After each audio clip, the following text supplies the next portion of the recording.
Hey, it's May 2nd, 2025. I'm hanging out outside in the afternoon. This is a terrible recording decision because the dogs are barking, the people are driving home from work. There is a rooster somewhere in someone's yard that's making a lot of noise. But whatever, I decided I wanted to be outside. I decided this is what I wanted for my Friday afternoon, so here we are. So we'll see how this turns out, but I wanted to get on and talk because I rarely just come and talk to the camera like this and say some things. And for those of you who are new here, I started a vlog last summer called Professing David. So see the noise. I started a vlog last year called Professing David, a vlog about work and life. I think that's the subtitle. And I wanted to do it because I felt like there wasn't, I don't know that I've seen representation of people like me in the field that I'm in, but also a great deal of my life has nothing to do with what I do for work. And so I wanted to be able to talk about and give a perspective on what it's like to work as a university professor, but I also didn't want that to be what the vlog was completely about, because it's just not a central part of my identity. It's my job, and for the most part I enjoy what I do, but I also wanted to have something that was about life.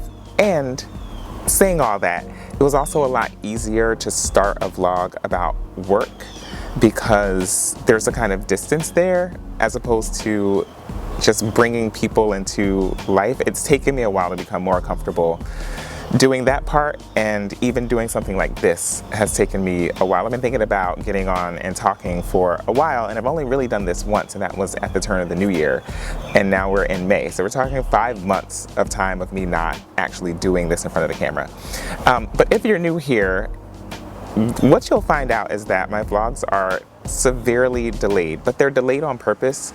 There we go with the noise. I started recording well before I was ready to start publishing or a vlog or editing videos or anything. So this vlog, it's delayed, and it's delayed for that reason, but also because, well, a couple more reasons. I found that when I went back and looked at footage, I was like, oh, I didn't need to record all that. I didn't need all. So there's having the distance from a moment in time allows me to do a little better at deciding what's significant and what's not. If you are new here, welcome. I hope that you like and subscribe, and comment if you want, I guess. And share. There we go. There's a big one. Share this with other people. I try to show different parts of my life in various stages. I have thought of this book as being I've thought of this vlog as being a series of books, and so we're still on book 1.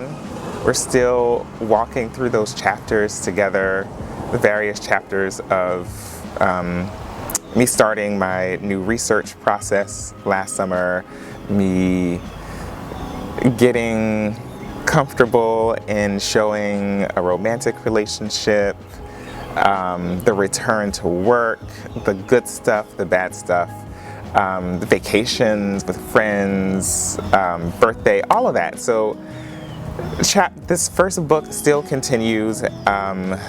We are the most recent vlog was about, we were still in Oregon. That was still August. So I think book 1 lasts until maybe January or February, March. Probably more September. For that is spring summer. Okay. September spring shows spring summer. Those will continue. Those chapters will continue to come until March of this year, 2025. And so you'll get to see how some things played out over time. Anyway, for those of you who are back, welcome back. Thank you. Thank you. Thank you. Thank you. Thank you. Book 2 is going to start with a major announcement. Let's go with that. Let's say that. So stay tuned. Okay, so I wanted to come on here and talk about a couple things. One is, we'll start with this. Last week, we'll get work out of the way. Last week, I was able to go to Brownsville, Texas, to the Texas Institute of Letters banquet, because if you have been here before, you know that my book received an award for most significant scholarly book. And so I was able to go and get this beautiful plaque for this book that you're probably sick of seeing, but it's, you know, this is the homie. And it was such a really touching experience. I didn't know what to expect, but certainly when I was getting ready to go, people were asking, oh, do you have to prepare anything? Do you have to say anything? And I was like, no, it's in a banquet, and but the award winners were asked to say things. And so fortunately, I had a decent amount of time before I was called up. And it was a beautiful banquet. The dinner was amazing. The conversation was fantastic. Shout out to TIL. I'm so glad that I know you now. But before I came up, the president of the association read the audience the comments from the committee that selected my book for the award. And I was so touched. Like, by the time I got up to the front, I was almost in tears, but I kept it together. And then I gave some remarks about the book, and specifically, I didn't talk about the content so much as what I feel is the heart of the book, which is, it has in this subtitle the word Afro-pessimism, and I should get on here one day and talk about my perspective on Afro-pessimism, but suffice it to say, for me, or when people hear the term, they hear pessimism, and that has a lot of negative connotations to it, but I don't see any negative connotations in it at all. And so I basically was, telling the folks who were there that I think that there is an incredible amount of hope in this book, probably more hope than I dared to have when I started writing it. Because the pessimism is oriented towards this current way of living and existing, where we live on a planet, we have so much plenitude, we have enough food to feed people, we can generate enough renewable energy to power the world. We have, someone's driving down the street with music. This is such a funny idea to record outside at this time of day. But now you get a feel for the neighborhood. So as I was saying, I have a pessimistic orientation towards this world and the way that it works. I don't think our government makes sense. This constitutional republic that literally has slavery written into its constitution, I don't think that capitalism works. It is exploitative. It makes no sense that almost all of us live in precarity, and there are people who live in absolute security, safety, and luxury. And I have been in those spaces. I have been, and not even I don't think I've ever been in the presence of a billionaire. I'm just talking about people in the millionaire bracket. They live so comfortably with so much security, and I think that is at this point in the development of human societies, it shouldn't be the case that some people have all the security in the world and other people don't. So my pessimism is towards this world, its modes of knowledge production, its ways of creating logics that allow for these kinds of things to persist, that justify or legitimate them. So anyway, if my pessimism is towards this world and its rules and its logics and all of that, that doesn't mean that it's the only possible world. And so there's a great deal of optimism about what is possible beyond this world. But it doesn't take away from the pessimism regarding this one. Like, for me, there is no hope here. And it's gonna take a lot. And I'll say this too, last thought to talk about book, contemporary events, tie it all together. You know, a lot of people who are familiar with Afro-pessimism talk about the end of the world. The end of the world may not look the way that we thought it might. For so much of history, it's been, anti-colonial revolutions. But maybe it's an incompetent and fiercely white nationalist president breaking all the bounds of an illegitimate set of rules anyway, and complete economic and political disaster. Like maybe actually the end of the world comes because the people who want to uphold it, are the ones who will destroy it. I don't know. But anyway, that's okay. Let me not talk about that anymore. What else am I here to talk about? I'm here to talk about also. Oh, one more scholarly thing. Okay. I got my little prop table. So, last scholarly thing is this book. There is a deep brooding in Arkansas, the rape trials that sustained Jim Crow and the people who fought it, from Thurgood Marshall to Maya Angelou, by Scott W. Stern. I just finished reading this book last week. I've been reading it for about, I think I started it maybe 2 weeks ago. So I read it over the course of 2 weeks. And let me just say, highly recommended, I didn't think I would want to know this much about Arkansas, but I did.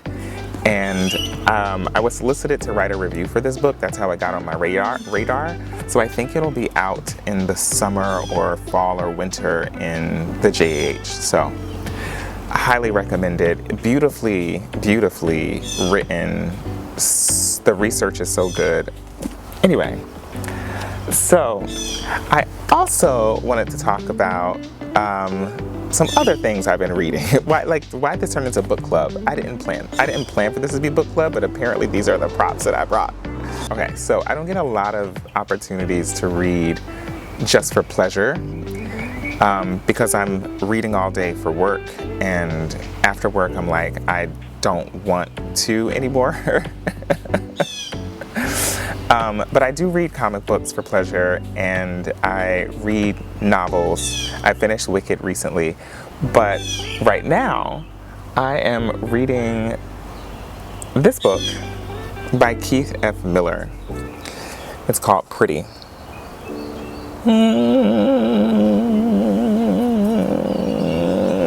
And I love the cover. And I learned about his work through, there's like an animatics on YouTube they're attempting to transform this story into an animated film. So they have the animatics posted, and I'll try to include a link or something to it in the video. But I wanted to get the book for a while, and I'd forgotten about it, and then I saw him post on Instagram a couple months back that the second book was coming out, which I didn't bring down with me, but he said that the second book was coming out, and he had like if you pre-order, then whatever. So anyway, I have both of the books. I am about this far through, and it's so good. It's just an enjoyable read. But also, he sent this wonderful card that I wanted to read. It says, "Dear beloved, the lives of these boys you will soon meet, and those who love them, revolve around more than attraction, but also a yearning for intimacy, a deeper knowing and state of being known.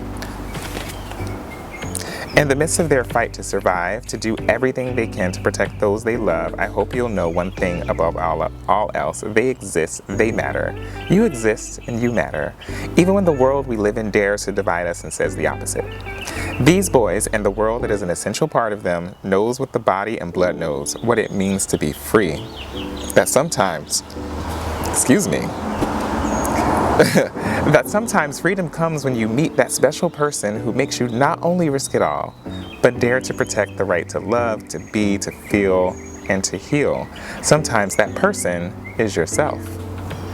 With this book in your hands, you are officially invited to join this moment, this movement of love and being loved because of who you are and will become. Sending hugs, hope, and healing your way, Keith F. Miller Jr. You can find him on Instagram and TikTok at Keith F. Miller Jr. The bugs are coming out. Anyway, I've been enjoying this read very much and would highly recommend that anyone who likes young adult novels and who wants to read a story about Black boyhood, and I just find it, and I also love that the chapters are written from different perspectives, different characters, so it really gives it a nice feel. Okay, so that's that. Then I picked up a new book while I was in Brownsville. This book also won an award at TIL. It is also a young adult novel.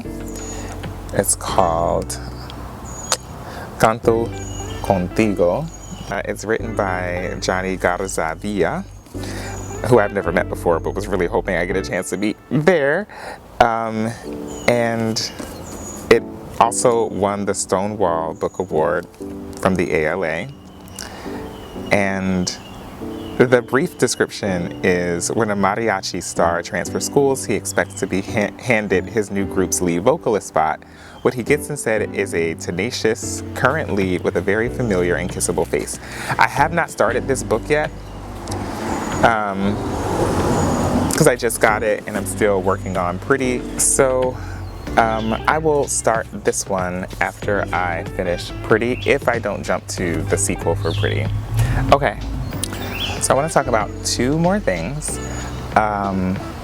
One, this is just like a thank you segment for a couple things, and I have more that I need to say thank you for, but I didn't want to cram everything into one video. So the first thing to say thank you for, and she told me a while ago that I needed to get it together because I had done all these other thank you videos for other people who had given me gifts, and she was like, where's mine? So this is from July. I'm so sorry. So this is from July of last year. My friend Cecilia got me a print, and it's so perfect because it's literally the two of us every time we get together. So I hope you can see it. It's fantastic.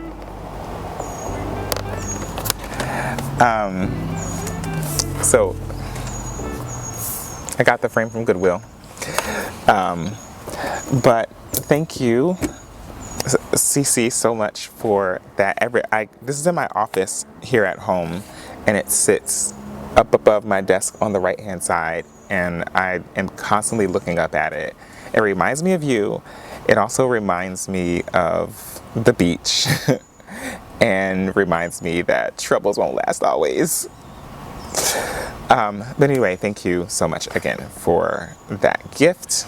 And then I also wanted to say thank you, but I don't know to whom. I don't know to whom, because I don't know who sent this, but this is a couple months ago now, so once again, I'm behind. I don't know why this was sent.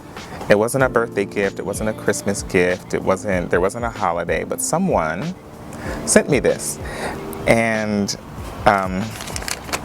the gift card note says, enjoy your gift from Smiling Devil. And this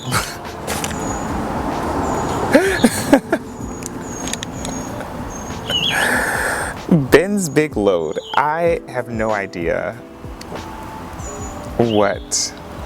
why, who sent this. It's a hilarious adult book with a lot of puns, and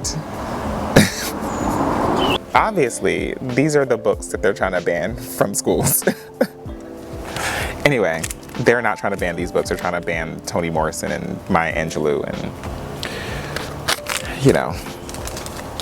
But anyway, thank you to whoever sent me this book, ordered on January 17th, 2025. It's May. I'm so sorry that I took this long to say thank you to whoever you are. I appreciate you so much. Okay, so another thing I wanted to talk about was Sinners. Are you gagged? I'm gagged. Ryan Coogler, you did your thing. The cast, you did your thing. Michael B. Jordan, you did your thing. I saw it opening weekend. I'm still gagged by A, how beautifully it was shot. B, the music, the sonicscape of that film was absolutely phenomenal. The breakout star actor whose name I can't remember, but who I need to find. I'm not gonna do that thing where I'm like, I don't remember, and I'm not gonna take the time on the video to find it. No, I'm gonna take the time to find it because he needs to be name dropped for real. Miles Caton, that voice, and if I remember something I saw recently, he's a child of the Figueroas, and if you know anything about like gospel music legacy, especially up in the Mid-Atlantic, you know that is a singing family. So the legacy is legacying. Wunmi Mosaku, I've loved her since, I think the first thing I saw her in was Lovecraft Country. I thought she was beautiful in that, and I think she was stunning in this one. I thought it was a great movie. I mean, like, it's a vampire movie, and I was in my feelings, and I've never had a feeling at a vampire movie or any horror movie at all. Like, it was absolutely beautiful. My battery's getting low, so let me rush through this. Beyonce, Cowboy Carter. I'm not going to the tour. I wasn't a super big fan of the album, which is not to say that it's not a phenomenal, great album. It just, for me, sonically, I didn't have enough. There was too much country harmony for me. But I still think she is the GOAT, and the album is fantastic. I just don't really listen to it, except for that halftime show, the Christmas halftime show in Houston, Beyonce. I listen to that all the time. Like, I'll go to the gym and I'll put that on and listen to it. I think that here's the thing. No, I'm not gonna say it. I'm gonna say it, but I'm not gonna talk about it. I don't love Jolene. But that's just me. Okay, last thing I wanted to say before this battery dies for real, it's screaming at me, battery low. Last thing I wanted to say is, oh yeah, so a little more about me. I guess I'm talking about myself. Okay, so I live in Tampa. That's where I currently am. I moved here from Houston, a city that I absolutely love. But my top city in the country is Chicago. If I could take Chicago and bring it down to the Gulf Coast, it would be perfect. But I can't do winter. I grew up in Jersey. You have seen that I have been in a same gender loving relationship. I identify as pansexual, and the most important thing to me in a partner is that they are kind. And what else? This is like speed round because the battery is dying. I have no real experience with video editing or photography or anything, but I am taking a photography class, and like this vlog is my attempt to find something to do that's fun and creative, and for the most part unrelated to work, and I really enjoyed it. And what else? I don't know. I have nothing else to say because the battery's going to die. But if you want to see more, like this video and come back and subscribe and share and view the other chapters in the vlog. I think this is going to be an interlude, but go ahead and view those, and you know, you don't even got to really watch them. You can just let them play. But that's it. I am done. I'm checking out. I gotta go. This has been a fun time chatting with you. I should do this more often. I say that now knowing that it won't happen as often as it should. But maybe next time I'll have a friend. Maybe next time I will bring a friend along and we will talk about something fun. Like, ooh, I have an idea. Come back, come back.